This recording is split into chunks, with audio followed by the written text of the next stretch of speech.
जो लिंग है, बड़ा रूप, वो है जिसमें प्रवेश करता है शरीर धारी, वो शरीर की यादगार, रथ की यादगार है काला लिंग। और सोमनाथ मंदिर में द्वापर की आदि में, जब द्वापर सात्विक था, सात्विक सत्योप्रधान स्टेज थी, तो उस समय ऋषियों मुनियों ने उसमें हीरा दिखाया।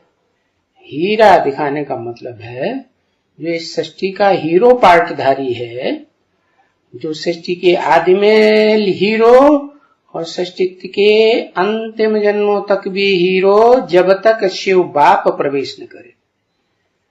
शिव बाप के प्रवेश करते ही वो जीरो बनना शुरू हो जाता।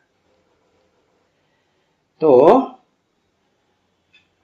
देखा, शिव को भी समझते हैं काला, इसलिए ऋषि मुनियों ने बनाई दिया उसको भी काला। अब वास्तव में शिव काला नहीं बनता। शिव जिस आदम में प्रवेश करता है, जो इस मनुष्य सृष्टि का पहला आदमी है, पहला इंसान है, जो आत्मिक स्थिति की शान में सबसे पहले टिक जाता है, तो उस इंसान की यादगार है शिवलिंग। क्या? हाँ, उसमें जो हीरा है वो बाप समान बनने की यादगार है, बाकी ऐसे नहीं कि बाप है। इसलिए मुसलमान लोग भी कहते हैं आदम को खुदा मत कहो, आदम खुदा नहीं, लेकिन खुदा के नूर से आदम जुदा भी नहीं। तो बाबा ने प्रश्न किया, क्या हमेशा काला है या सुंदर भी है शिवलिंग?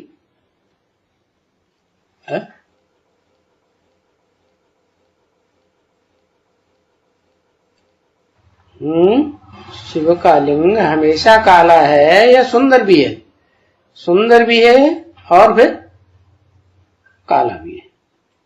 बाकी शिव न काला बनता है न गोरा बनता है। अच्छा, जब काला भी नहीं बनता, गोरा भी नहीं बनता, तो नाम शिवलिंग क्यों दे दिया? फिर तो उस बच्चे का नाम देना चाहिए जो शिव का बड़ा बच्चा है, शिव को पहले पहचानता है, शिव से पहली वर्षा लेता है आत्मिक स्थिति का, विश्व की बादशाही का। तो इसका क्या राज है? शिव निराकार के मुकर्रर रथ है। कौन? आदम। और जो है वो टेम्परेरी रथ है। इसलिए बाप कहते, मैं जिसमें आता हूं तो जिसमें प्रवेश करूंगा ज्ञान का बीज डालने के लिए। बाप का काम क्या होता है? माता में बीज डालना। तो जिसमें ज्ञान का बीज डालने के लिए प्रवेश करता हूं पहले पहले, वो बड़ी माता होगी।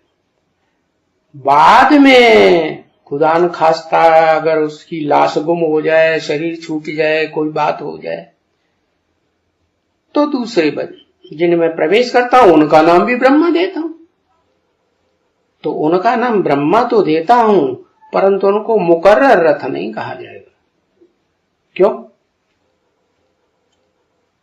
जो आदि सो अंत। आदि नहीं तो अंत भी नहीं।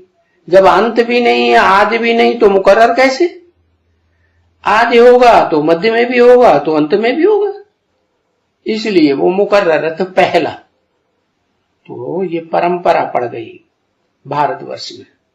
क्या कि जो भी भारतवासी हैं वो जीवन में एक स्त्री करते हैं, तो वो अगर शरीर छोड़ जाए तो दूसरी स्त्री कर लेते हैं। इसलिए मुरली में बोला कि भारत में तो पुरुष स्त्री को जूती समझते हैं। एक जूती गई, दूसरी लेते हैं, दूसरी गई, तीसरी लेते हैं, चौथी लेते हैं। तो किसको फॉलो करते हैं?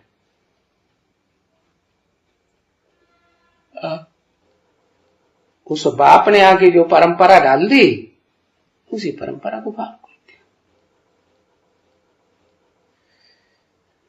तो पूछा हमेशा काला है शिवलिंग या सुंदर भी है? तो जवाब आया सुंदर भी है काला भी है। लेकिन शिव का लिंग, लिंग माने यादगार, निशानी, क्योंकि शिव तो निराकार है, उसकी निशानी साकार रह जाती है इस सृष्टि में, तो वो शिवलिंग कहा गया है।